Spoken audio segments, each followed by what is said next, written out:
రీసెంట్గా one health అనే పదం చాలా ప్రాచుర్యంలోకి వచ్చింది. అసలు ఈ వన్ హెల్త్ అంటే ఏంటి? వన్ హెల్త్ అంటే human health, environmental health, Animal health అన్నిటికి సంబంధించి ఇంటిగ్రేటెడ్ రీసెర్చ్ చేయటం, ఇంటిగ్రేటెడ్ సొల్యూషన్స్ తీసుకురావటం. ఈ మూడింటికి సంబంధించి ఒకే విధమైన మెడిసిన్స్ కొన్నింటిని తయారు చేయటం డిఫరెంట్ కాంబినేషన్తో, దాని మీద పూర్తి స్థాయిలో రీసెర్చ్ చేయడం అన్నమాట. ఈ వన్ హెల్త్ అనే కాన్సెప్ట్ ఈ మధ్య ఎందుకు ఎక్కువ ప్రాచుర్యం పొందింది? కోవిడ్-19 వచ్చిన తర్వాత, ముఖ్యంగా కోవిడ్-19 ఇతర జీవుల నుంచి మనిషికి సోకింది అనే ఆలోచన తెలిసిన తర్వాత ఈ జునోటిక్ డిసీజెస్ అనే కాన్సెప్ట్ మనకు వచ్చింది. ప్రస్తుతం ప్రపంచంలో మనకున్న ఇన్ఫెక్షియస్ డిసీజెస్లో, ఇప్పుడున్న డిసీజెస్, కొత్తగా వచ్చే డిసీజెస్ అన్నిటిలో 2/3 వంతు జునోటిక్ అని అంట. జునోటిక్ అంటే వేరే ఇతర జీవుల నుంచి, పశువుల నుంచి మనిషికి సోకే డిసీజెస్ అన్నమాట. సో ఈ జునోటిక్ డిసీజెస్ సంబంధించి పూర్తి స్థాయిలో రీసెర్చ్ జరగాలి. అంటే మనుషులు, పశువులు, పర్యావరణం ఈ మూడింటికి సంబంధించి ఆరోగ్య విషయంలో అనుసంధానం జరగాలి, రీసెర్చ్ విషయంలో అనుసంధానం జరగాలి, సొల్యూషన్స్ విషయంలో అనుసంధానం జరగాలి. దాన్నే వన్ హెల్త్ అంటారు. అయితే దీనికి సంబంధించి father of modern pathology Rudolf Virchow ఆయన ఒక మాట అన్నారు 1856లోనే. మనిషికి వచ్చే జబ్బులకి, పశువులకు వచ్చే జబ్బులకి, మనుషులకు వచ్చే వైరస్లకి, పశువులకు వచ్చే వైరస్లకి క్లియర్ కట్గా డిమార్కేట్ చేసి చదివే రోజులు పోయాయి, ఇంటిగ్రేట్ చేసి చదివే రోజులు వచ్చాయని ఆయన 1857లోనే పేర్కొన్నారు. అదేవిధంగా ఏప్రిల్ 24వ తారీఖున ప్రతి సంవత్సరం వరల్డ్ వెటర్నరీ డే జరుపుకుంటాం. ఈ రోజును కూడా వన్ హెల్త్ అనే కాన్సెప్ట్ మీద ఈ సంవత్సరం చర్చలు జరిగాయి. అంటే కరోనా వైరస్ వచ్చిన తర్వాత మనుషుల ఆరోగ్యం, పశువుల ఆరోగ్యం, పర్యావరణానికి సంబంధించిన అంశాలు ఈ మూడింటిని ఇంటిగ్రేట్ చేసి సొల్యూషన్స్ కనుక్కోవాలని చెప్పి చాలామంది ఎక్స్పర్ట్స్ చెప్పడం జరిగింది. ఎందుకంటే ప్రపంచంలో వచ్చే 2/3 వంతు ఇన్ఫెక్షియస్ డిసీజెస్ పశువుల ద్వారానే మనిషికి వస్తాయి కాబట్టి. అదేవిధంగా ఇంకొక పదం కూడా ఉంది, యాంథ్రోపోజూనోటిక్ డిసీజెస్ అని. యాంథ్రోపోజూనోటిక్ అంటే మనుషుల ద్వారా పశువులకి ట్రాన్స్మిట్ అయ్యే డిసీజెస్ అనమాట. సో మనం కనుక వన్ హెల్త్ కాన్సెప్ట్ చదివితే ఈ యాంథ్రోపోజూనోటిక్ మనుషుల ద్వారా పశువులకు ఎలా ట్రాన్స్మిట్ అవుతాయో దీనికి సంబంధించి కూడా చదువుకోవచ్చు. అయితే దీనికి సంబంధించి ఒక డిసీజ్కి, పశువులకు వచ్చే డిసీజ్కి ఎలాంటి లింకేజెస్ ఉంటాయి, అదేవిధంగా ఈ ప్రభావం పర్యావరణం మీద ఎలా పడుతుంది, దీనికి సంబంధించి మనం పూర్తి స్థాయిలో స్టడీ చేయాల్సిన అవసరం ఉంది. మనం గమనిస్తే గత 10-20 సంవత్సరాల నుంచి ఎబోలా కానీ, నిపా కానీ, సార్స్ కానీ, మెర్స్ కానీ, స్వైన్ ఫ్లూ కానీ, బర్డ్ ఫ్లూ కానీ ఇట్లాంటి డిసీజెస్ అన్నిటికీ కూడా మనుషులకి, ఇతర జీవచరాలకి సంబంధం ఉండే డిసీజెస్ అనమాట. సో దీనిపైన పూర్తి స్థాయిలో రీసెర్చ్ జరగాలి. సైంటిస్టులు చెప్పిన దాని ప్రకారం మన వైల్డ్ లైఫ్లో దాదాపు 1.7 మిలియన్ వైరసెస్ ఉంటాయంట.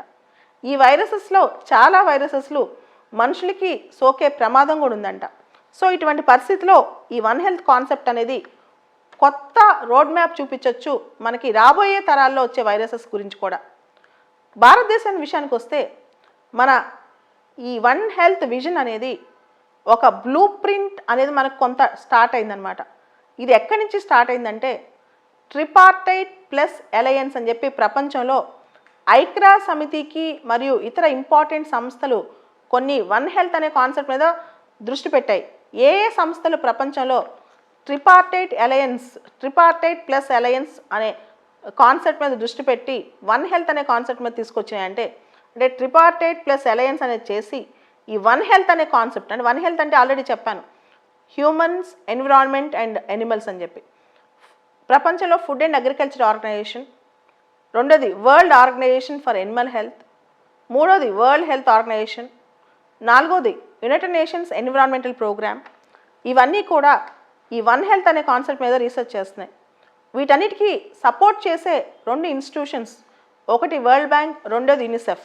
అంటే ట్రిపార్టైట్ ప్లస్ అలయన్స్ అనే గ్రూపు ప్రపంచంలో మనుషులకి, పశువులకి, పర్యావరణానికి సంబంధించిన మొత్తం వీటికి సంబంధించిన ఆరోగ్యకరమైన అంశాలకు సంబంధించి ఒక రీసెర్చ్, ఒక డాక్యుమెంట్ చేస్తుందన్నమాట. ఎవరెవరు చేస్తున్నారు? Food and agriculture organization, world health organization, united nations environmental programme, world organization for animal health. ఈ ఆర్గనైజేషన్కి సపోర్ట్ చేస్తున్న సంస్థలు యునిసెఫ్ మరియు వరల్డ్ బ్యాంక్ అన్నమాట. సో దీనికి సంబంధించి ఈ వన్ హెల్త్ అనే కాన్సెప్ట్ సంబంధించి ఇండియా పరోక్షంగా కొన్ని ప్రయత్నాలు ముందే చేసి పెట్టింది. ఒకటి 1980 దశకంలోనే national standing committee on zoonosis, భారతదేశంలో national standing committee on zoonosis 1980 దశకంలోనే చేశారు. 2021 అంటే ఈ సంవత్సరం కొత్తగా ఫండ్స్ కూడా శాంక్షన్ అయినాయి. ఎందుకు? సెంటర్ ఫర్ వన్ హెల్త్ అని నాగ్పూర్లో పెట్టబోతున్నారు. Centre for one health. అదేవిధంగా మన భారతదేశంలో department for animal husbandry and dairying ఉంది. ఈ department for animal husbandry and dairying వాళ్ళు 2015 నుంచి మొత్తం ఎనిమల్ రిలేటెడ్ డిసీజెస్ తగ్గించడానికి రకరకాల స్కీమ్స్ అండ్ ప్రోగ్రామ్స్ చేస్తున్నారు. అదేవిధంగా భారతదేశంలో national animal disease control programme కింద కొన్ని వేల కోట్లు, దాదాపు 13,000 కోట్లు ఖర్చు చేశారు ఇప్పటికే national animal disease control programme. మనందరికీ తెలుసు ఎనిమల్ డిసీజెస్ అంటే చాలా వరకు foot and mouth disease, brucellosis, ఈ డిసీజెస్ కంట్రోల్ చేయడానికి గవర్నమెంట్ 13,000 కోట్లు ఖర్చు పెట్టింది దాదాపు national animal disease control programme కింద.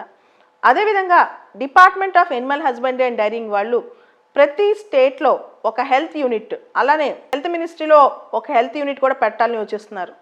దాంతోపాటు స్టేట్స్కి కెపాసిటీ బిల్డింగ్ పెంచడం, డయాగ్నోస్టిక్ ల్యాబొరేటరీస్ పెంచడం, ఇవన్నీ కూడా చేయబోతున్నారంట.